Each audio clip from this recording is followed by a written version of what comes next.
রওজা মোবারকে জীবিত রয়েছে। যখন আমরা বলি আমার নবী মুস্তাফা সাহায্য করতে পারেন, আমার নবী মুস্তাফা দিতে পারেন, তখন তারা বলে যতদিন আমার নবী মুস্তাফা জীবিত ছিলেন ততদিন সাহায্য করতেন। নবী মুস্তাফা যখন ইন্তিকাল করলেন, পর্দা করে গেলেন, তারপরে আর কেউ সাহায্য করতে পারে না।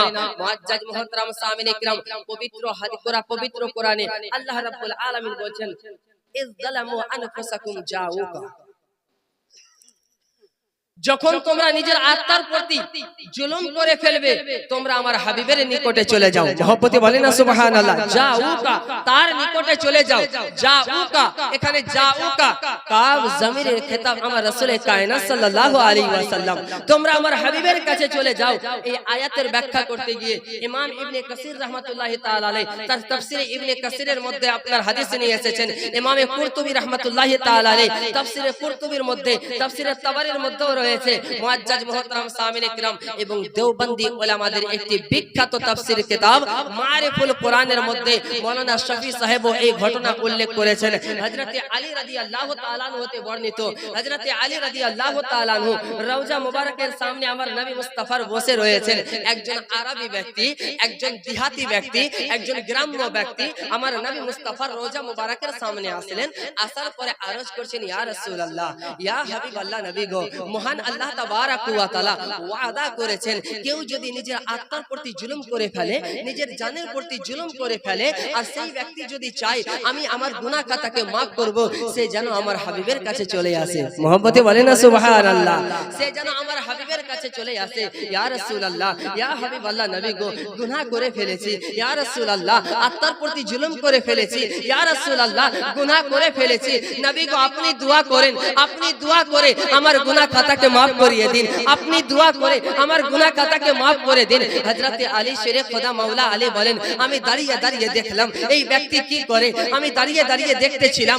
বারবার বলছেন, বারবার বলছেন, এমন কি রওজা মুবারক থেকে আওয়াজ আসে কদ গুফিরা লাক, ইয়া রাব্বি যাও তোমার গুনাহ খাতাকে maaf করে দেওয়া হয়েছে। মুআজ্জাজ মুহতারাম সামিনে কিরাম, যেই রওজা মুবারক থেকে আমার নবী মুস্তাফা একজন আরবীর গুনাহ খাতাকে আল্লাহ রাব্বুল আলামিনের দরবারে maaf করিয়ে দিতে পারে, সেই নবী দো জাহানের বাদশা সাল্লাল্লাহু তাআলা আলাইহি ওয়াসাল্লাম রওজা মুবারক থেকে এই আপনার জবাব দেওয়ার সাথে সাথে প্রত্যেকটা আহলে সুন্নাত ওয়াল জামাতের আলেমদেরকে জবাব দিয়ে দিচ্ছেন, শোনো, যাকে তোমরা বলো যে নবী মুস্তাফা রওজা মুবারক থেকে সাহায্য করতে পারে না, और तुम्हारे इमामरा बोले छे जिसका नाम मोहम्मद अली है वो किसी चीज का मालिक व मुख्तार नहीं।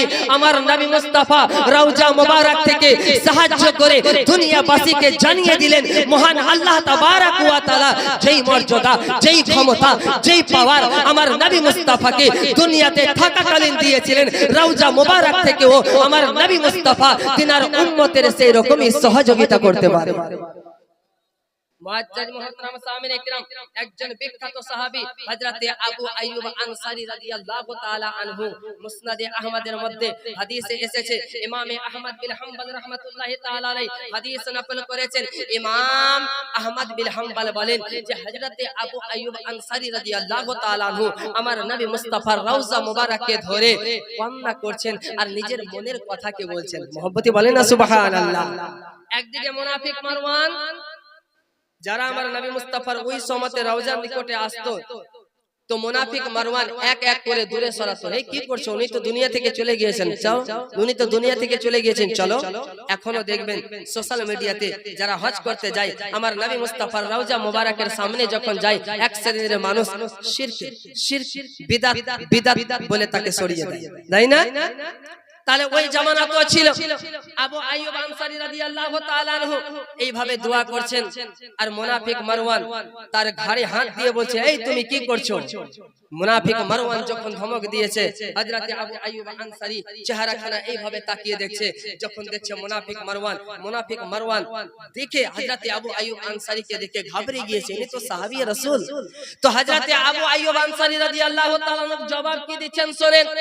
হযরতে আবু আইয়ুব আনসারী রাদিয়াল্লাহু তাআলা আনহু বলেন, নাম जीतो रसूलुल्लाह सल्लल्लाहु अलैहि वसल्लम लम यातिल हजर হ্যাঁ আমি এসেছি আমার নবী মুস্তাফার নিকটে আমি কোন পাথরের নিকটে আসিনি যে পাথর কোনো সাহায্য করতে পারে না এটা জানি তবে এটা পাথর নয় আমার রাসূলে কায়নাত সাল্লাল্লাহু আলাইহি ওয়াসাল্লাম যিনি রওজা মুবারক থেকে উম্মতকে সাহায্য করতে পারে মুআজ্জাজ মুহতারাম সামিনে কিরাম আমার নবী মুস্তাফার সাহাবী আমাদেরকে আকীদা দিয়ে চলে গিয়েছেন যুগে যুগে দুই শ্রেণীর লোক ছিল সেই যুগেও মুনাফিক ছিল একটা ছিল আমার নবী মুস্তাফার রওজা জিয়ারত থেকে বাধা দেনেওয়ালা আর সাহাবী ছিলেন আমার নবী মুস্তাফার রওজা মুবারককে শকে সদরে জিয়ারত করনেওয়ালা এখনো দুই শ্রেণীর মানুষ এক শ্রেণীর মানুষ যায় যে আমরা মদিনা ঘোরার উদ্দেশ্যে যাচ্ছি জিয়ারতের উদ্দেশ্য নয় আর আজকে আহলে সুন্নাত ওয়াল জামাতের আকীদা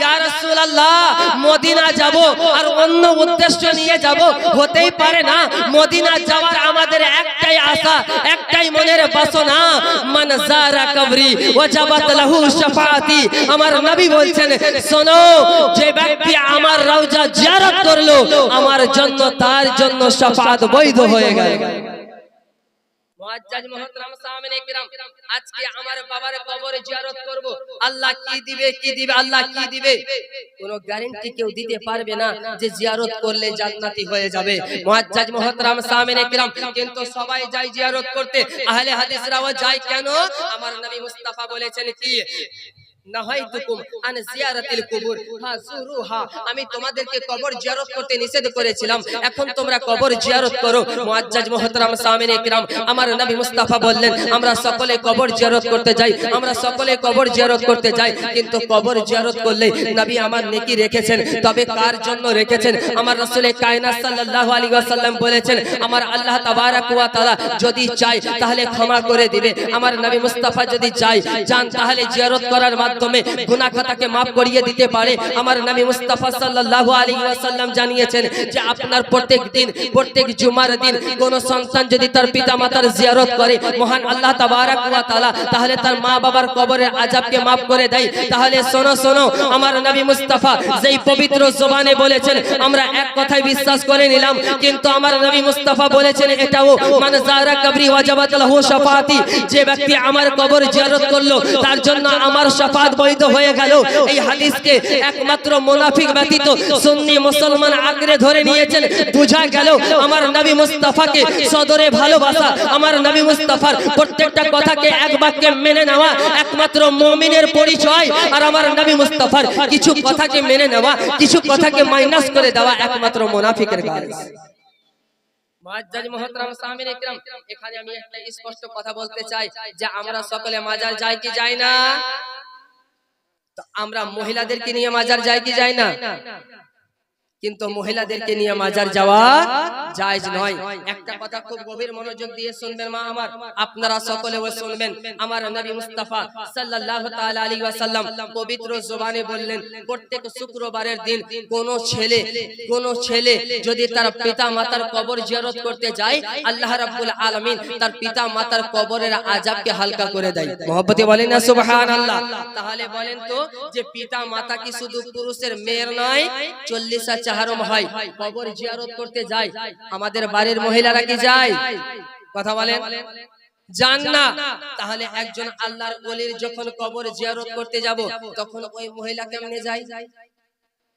মুআজ্জাজ মুহতারাম সামিনে কিরাম আমাদের হানাফি মাযহাবের মত হচ্ছে যে মহিলাদেরকে মসজিদে নামাজ পড়া ঠিক নয় তো মসজিদটা কত দূর মসজিদ খুবই কাছে মা একটু ভেবে চিন্তে কথা বলুন মসজিদের ওই পাশ দিয়ে আপনি বারবার যান আর আসেন অথচ এক ওয়াক্তের মসজিদে নামাজ আদায় করলেন না পুরুষেরা গেল আপনার পিতার কবর জিয়ারত করতে আপনার ছেলে গেল আপনার স্বামী গেল আপনার ভাই গেল একদিনও আপনি গেলেন না তখন কিন্তু যখন আল্লাহর ওলির মাজার আসে সবার কথাকে বাদ দিয়ে আলিম ওলামার কথাকে মাইনাস করে আপনি যান কিসের জন্য অনেক মাকে কবরে আপনার আল্লাহর ওলির মাজারের সামনে দেখা যায় কি যে এক ওয়াক্তের বাড়িতে নামাজ আদায় করে না আর ওই আল্লাহর ওলির বারান্দাতে গিয়ে নামাজ আদায় করে দেখতে পাওয়া যায় কি যায় না কোনদিন বাড়িতে কোরআন মাজিদ খুলে বসে না, অথচ সেখানে গিয়ে কোরআন মাজিদ খুলে আর দুনিয়াকে জানায় দেখো আমি কত পড়ি, কত আমি নেককার,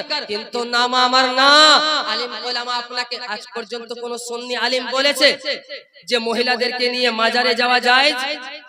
মাজারে যাওয়া যায়, মাজার জিয়ারত করা যায়, এই ধরনের ফতোয়া, এই ধরনের কথা আহলে সুন্নাত ওয়াল জামাতের উলামাগণ হাজার হাজার বার বলেছেন। একটা বারের জন্য উচ্চারণ করেননি, একটা বারের জন্য এই জবান দ্বারা বলেনি যে তোমরা মহিলাদেরকে নিয়ে যাবে। হাজার বার মানা করা সত্ত্বেও আমরা নিয়ে যাই। আজকে সুন্নি জামাত বদনাম হয়েছে এই সমস্ত কুসংস্কারের জন্য। কথা বলেন ঠিক কিনা?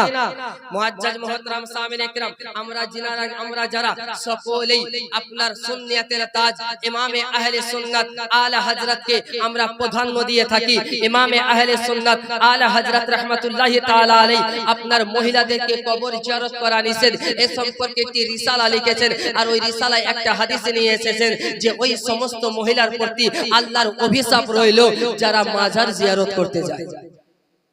মুআজ্জাজ মুহতারাম সামিন ইকরাম, পুরুষ হিসাবে আপনি বলুন, আপনি কি চান যে আপনার স্ত্রীর প্রতি আল্লাহর অভিশাপ হয়? কথা বলুন, চান বাপ? আপনি ভাই হিসাবে কি চান আপনার বোনের প্রতি আল্লাহর অভিশাপ হোক? আপনি ছেলে হিসাবে কি চান যে আপনার মায়ের প্রতি আল্লাহর অভিশাপ হোক? কথা বলেন, চান গো?